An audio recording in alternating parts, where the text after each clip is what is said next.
All right, welcome back to Super Ultra Budget Magic Online. This is a new deck that I am pretty excited about.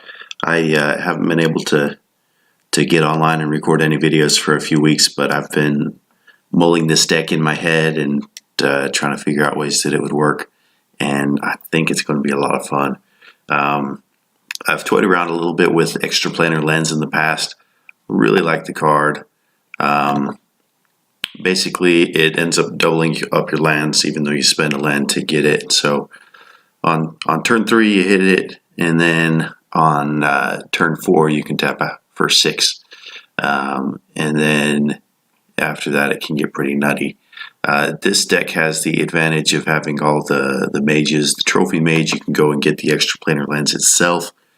You can make sure that you're getting plenty of lands with the Renegade map and Wayfarer's Bauble. Wayfarer's Bauble allowing you to ramp out directly onto the battlefield. You've got the Renowned Weaponsmith, and with all of the artifacts in this deck, you're able to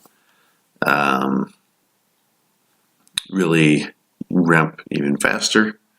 And you've also got the other mages. Trinket Mage allows you to get more Renegade maps and Wayfarer's Baubles, and then the Treasure Mage allows you to go get the big stuff. And as far as the big stuff, the finishers in the deck, there's several options, each with various advantages and disadvantages. Duplicate, you get a chance to exile one of your opponent's creatures. Platinum Angel, you can't lose if they don't have removal, which does actually come up if you're playing against a deck that just doesn't have it.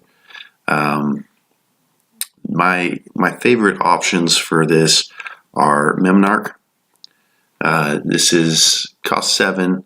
It's a blue artifact. It allows you to turn other things into artifacts and then steal them. And then after you've got a memnarch on the battlefield, you can put out a mycosynth lattice, and then everything becomes a permanent, and you can just steal all their stuff.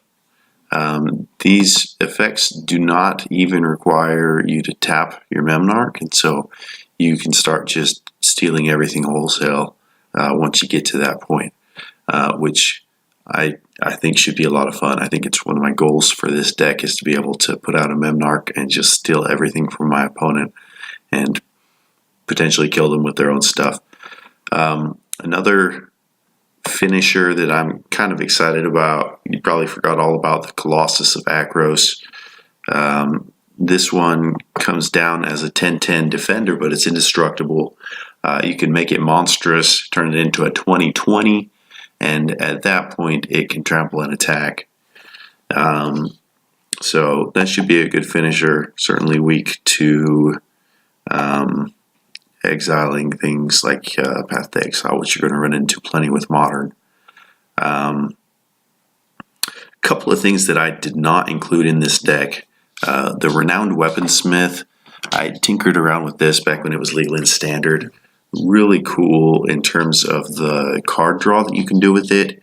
You can go fetch up a bunch of Heartpiercer Bows or Vial of Dragonfire. I was never a huge fan of Vial of Dragonfire, but I think that the Heartpiercer Bow is better than what most people gave it credit for. The situation that's going to make that really brutal is if you can put it on something with Death Touch. And I didn't do that just because it wasn't really within the budget of this deck. But if I get to the point where I happen to have, if I could even think of the name of that creature now, the Worm, 6/6, Death Touch, Lifelink. It was in that all-red Commander deck not too long ago, and I'm drawing a total blank on the name. Anyways, if you happen to have one of those in your collection already, or if it's not a big deal to spend the $10-15 or whatever to get it, that would fit into this deck extremely well, end up getting you extra life gain. You can just swing in with that and a set of Heartpiercer Bows attached to it and kill everything that your opponent has. So that should be a great option. One of the major issues that this deck is going to have is that it's not that unusual to see some artifact hate in sideboards, and that's going to be an issue, particularly against white boards with Rest in Peace.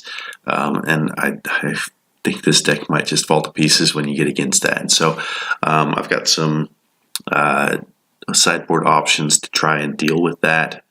And those are going to be Into the Roil or Winds of Rebuke to bounce their stuff, and then Negate to counter it either before or after you've bounced it. So if they put down those sideboard enchantments, you can go on and get rid of them. Anyways, I'm excited about the deck. Hope to get some games up soon, and I hope that you enjoy.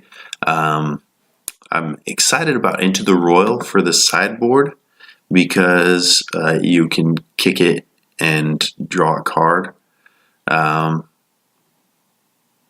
The Winds of Rebuke, I think there may be better alternatives, and I'm just drawing a blank on what they would be. So if you think of something, let me know, and I may be able to update the deck a little bit.